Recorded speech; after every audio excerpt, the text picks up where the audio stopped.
तापयन्तं दिवि भुवि तिदिचं क्षेपयन्तं क्षिपन्तं क्रन्दन्तं रोषयन्तं दिशि दिशि सततं संहरन्तं भरन्तं वीक्षन्तं पूर्णयन्तं करनिकर्षतये दिव्यसिंहं नमामि स्वाहा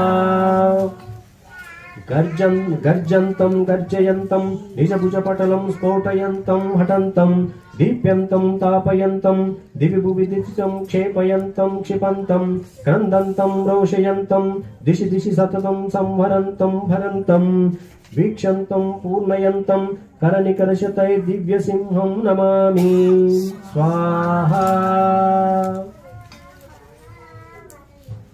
So now we do the Narasimha Moola Mantra. We will be doing 108 times. Anyone good at counting it? Yeah, we'll use Japmala. Yeah, we can use the Japmala. Where is my Japmala? Prabhuji, there is